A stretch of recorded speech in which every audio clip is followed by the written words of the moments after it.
આપણી ભૂમિ બહુરત્ના વસુંધરા છે, જેણે અનેક નર અને નારી રત્નોને જન્મ આપ્યો છે, કે જેમણે પોતાના પ્રયત્નોથી, માનવતાવાદી અભિગમથી સમાજના જરૂરિયાતમંદ લોકોનું જીવન સરળ બનાવવામાં મદદ કરી છે.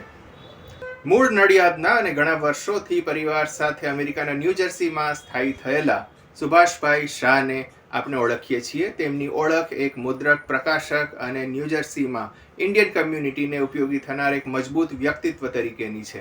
પણ આજે વાત કરવી છે તેમના વસ્ત્રદાનના પવિત્ર કાર્યની, કે જે તેઓએ પોતાના સ્વર્ગીય ધર્મપત્ની ભગવતીબેનની પ્રેરક સ્મૃતિમાં શરૂ કર્યું છે.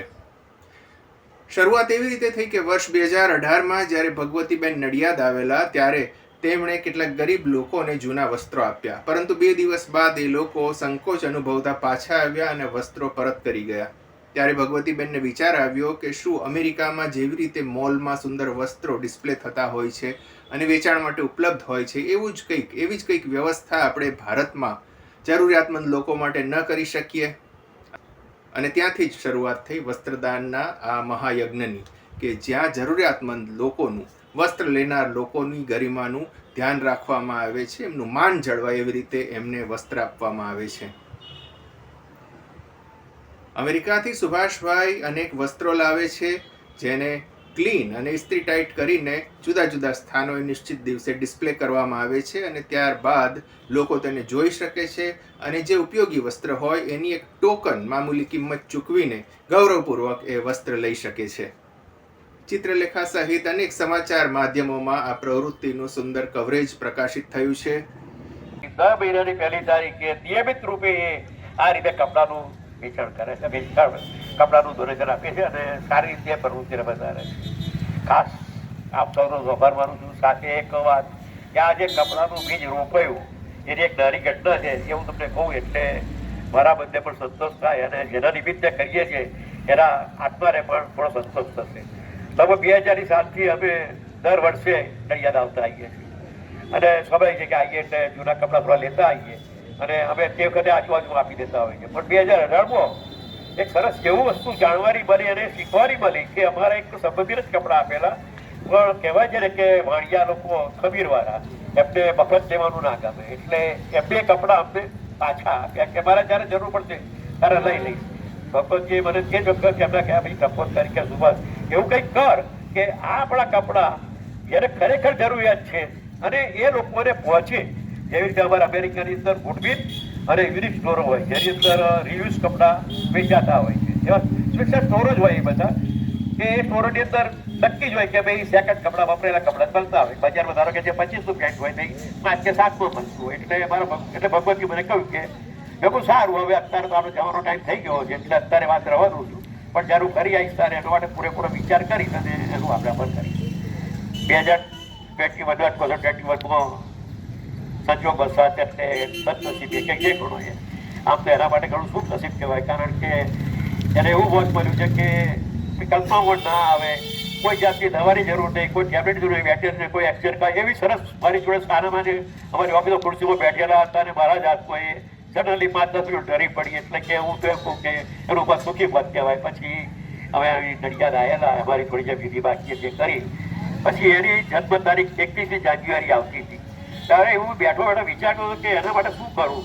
ત્યારે મને એનું આ વાક્ય મને યાદ આવ્યું અને તરત જ મેં એને બીજે જે દાડે કાલકજી બારીમાં મારા સુરેશની છોડાને લઈને મળવા ગયો કે મારી પાસે આ પ્લાન છે અને મારે કપડાં એવી રીતે આપવાના છે કે કોન્સેપ્ટ ટાઈપ રિસ્ટર એન્ગરો મૂકીને સરસ રીતે ગોઠવવાના પ્રદર્શન લોકોને ગમે તો લે એ રીતે 25 રૂપિયાના ટોકન ભાવે. અને એમને એનો સારો પ્રતિભાવ કર્યો. આરપી પટેલ સાહેબ અમારા જે દિવસે આવેલા હતા, એમને પણ સારો વિચાર કર્યો, એમને આણંદ બોમ્બેમાં પસાર કર્યો અને ત્યાર પછી 3-4 મહિના પછી એ બી શહેરો મળ્યા, એમનો કોન્ટેક્ટ થયો. આજે 6 સેન્ટરો ચાલુ છે. 6 સેન્ટરોમાં નિયમિત રીતે આ રીતે કપડાનું પ્રદર્શન કમ વેચાણ થયા કરે છે, વિતરણ થયા કરે છે. 18મી તારીખે વડોદરામાં આવું જ એક માનવ સેવા કેન્દ્ર છે, એની અંદર રણબીર તમે ચાલુ કરીશું. મારે 11 સેન્ટર કરવાનો સંકલ્પ છે કે 11 સેન્ટર થઈ જાય. 11 સેન્ટર દર વખતે નિયમિત 200-250 કપડાં આ રીતે આપે એટલે મને સંતોષ થશે અને મને આશા છે કે આ વર્ષની અંદર 11 સેન્ટર થશે અને દરેક સેન્ટરમાં નિયમિત રૂપે 200-300 કપડાં અપાશે. Thank you. આપણે કોઈ મને બોલાયો, થોડો સાંભળ્યો એ બદલ ખૂબ જ આભાર માનો. એ બી સારું થશે. અમે કહ્યું 6 છે, અમારે 11 કરવા છે. આ 7મું સેન્ટર અમે અઢારમી અને પણ જતા પહેલા બાળ પીરમ પાસે એ પહેલા અમારે 11 સેન્ટર કરવા છે. ઠાકોરજી અને રણછોડજીની કૃપા છે 11 થઈ જશે અને 11 દર મહિને એમણે નિયમિત તારીખે ધબધોટ ચાલશે એવી એમની કૃપા છે. કારણ કે આપણામાં એક તમે મહાભારતમાં એક કિસ્સો હતો, દ્રૌપદીને જ્યારે ચીરહરણ થાય છે ત્યારે કૃષ્ણ ભગવાન કપડા પૂરા પાડે છે. એમ આપણા જરૂરિયાતમંદોને પણ આ કાર્ય થકી આપણે કપડા પૂરા પાડીશું. જય શ્રી કૃષ્ણ, જય રણછોડ. આમ તો સેવાના કેટલા બધા ક્ષેત્રો છે, પણ એ સેવાના ક્ષેત્રો સાથે નિસ્બત ધરાવવી અને કાર્યાન્વિત થવું એ મહત્વની વાત છે. તો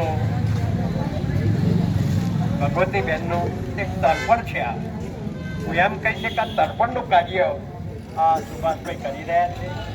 અમેરિકાની ધરતી પર ગુજરાત તર્પણ ચલાવીને ગુજરાતી ભાષાને જીવતી રાખવાનું કામ એ બહુ સરસ કામ કરે છે. લાઇબ્રેરી તો ગુજરાતી લાઇબ્રેરી, અમેરિકામાં ગુજરાતી પુસ્તકો વાંચનારા કોણ, પણ આપણે જે ગુજરાતીઓ છે એવા લોકોના પરિવારમાં ગુજરાતી પુસ્તકો વંચાઈને આપણું ગુજરાતી કલ્ચર, આપણી ઇન્ડિયન કલ્ચર ટકી રહી માટેના સરસ પ્રયત્નો કરી છે, એનો હું સાક્ષી છું. શ્રીમતી ભગવતી શાહ સેવા ટ્રસ્ટ નડિયાદ તરફથી માનવ સેવા ફાઉન્ડેશન વડોદરા હિલોરા પાર્ક આત્મજ્યોતિ આશ્રમની સામે ત્યાં આગળ યુઝ કપડાં એટલે કે એનઆરઆઈઝના જે કપડાં છે એ અહીંયાનું વિતરણ અને પ્રદર્શન કરી અને વિતરણ કરવામાં આવ્યું છે આજે, કે જે જરૂરિયાતમંદોને આપણે પૂરા પાડી શકીએ. અને કપડાં દીઠ અમે 25 રૂપિયા એનું ટોકન ફી રાખેલી છે. પૈસા તો બધા લોકો કમાતા હોય છે, પરંતુ પોતે કમાયેલા પૈસામાંથી સમાજને કઈ રીતે ઉપયોગી થાય છે, જરૂરિયાતમંદ લોકોની શું મદદ કરી શકે છે, મહત્વનું હોય છે. દેનહાર કોઈ ઓર હૈ બેજત જો દિન રૈન, લોગ ભરમ હમ પર કરે તાકો નીચો નૈન.